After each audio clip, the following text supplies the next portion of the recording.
Today, we're going to break down the absolutely harrowing story of Apfeldern. This is a village that went from a totally peaceful morning to a desperate, all-out battle for survival.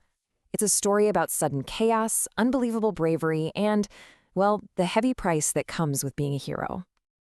Yeah, that one line, it tells you everything you need to know, doesn't it? This wasn't just some small raid.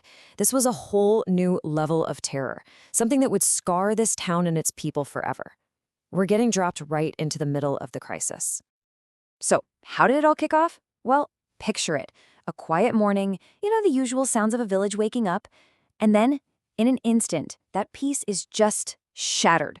Without any warning, a wave of pure violence crashes over the town, and a normal day turns into a fight for your life.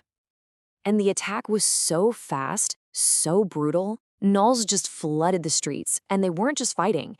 They were causing as much destruction and terror as possible. Flames started shooting up from the timber and thatch roofs. They were looting shops, dragging people right out of their homes. They even breached the local tavern, the heart of the community.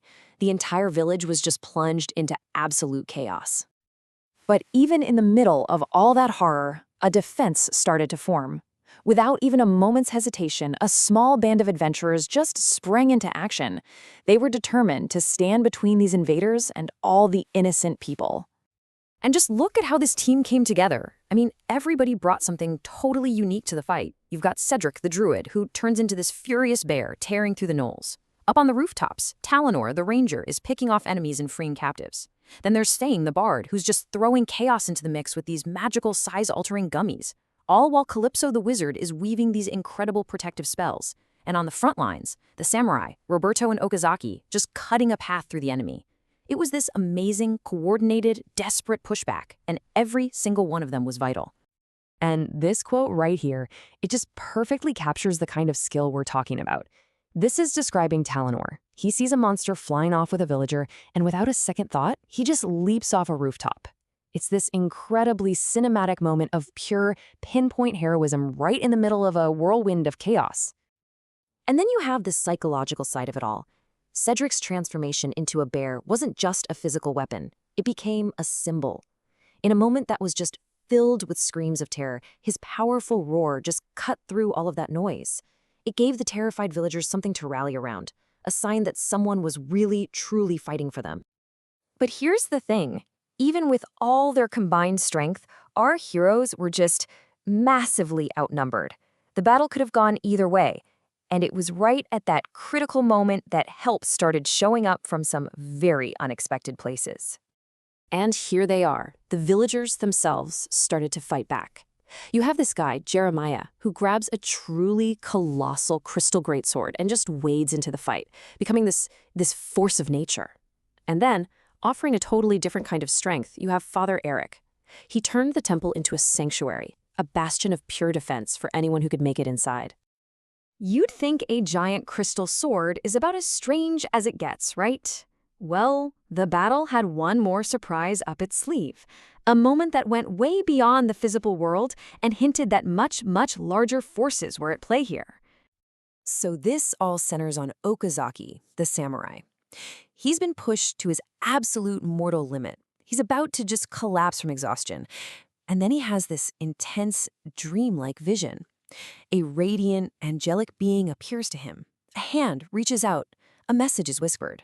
And when the vision fades, these giant, angelic wings have literally erupted from his back.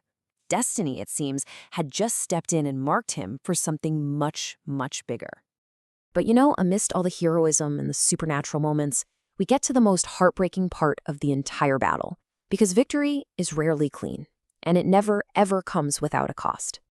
The focus here really narrows, down to just the ranger Talinor and his loyal wolf Phelan. In the absolute chaos of the fight, Phelan sees something Talinor doesn't. A gnoll is about to land a fatal strike on her companion. And in that split second, Phelan makes a choice. The text describes it so beautifully and so tragically, she throws herself into the path of the weapon. This wasn't some accident. It was a conscious act of sacrifice, a final testament to the incredible bond between them. Can you even imagine? In the middle of a raging battle, the world just stops for Talinor. He's holding his dying friend, his heart is just breaking. And this moment, it grounds the entire massive conflict in a very real, very personal kind of loss. After that incredible sacrifice, the tide of the battle finally, definitively turned. But as the fighting started to die down, the feeling in the air wasn't pure joy. It was something way more complicated. It was an uneasy victory, one that was earned at a terrible, terrible cost. And what's really fascinating is how the attack actually ended. Just as suddenly as they showed up, the Gnolls were gone, vanished. Were they driven off by the fierce defense? Maybe. By fear? Could be. Or, as the account ominously suggests, was it some unseen hand that pulled them back? It just adds this whole other layer of mystery to everything. So, what was left when the dust finally settled? Well, the village of Apfeldern, while saved, was left scorched, battered, and mourning.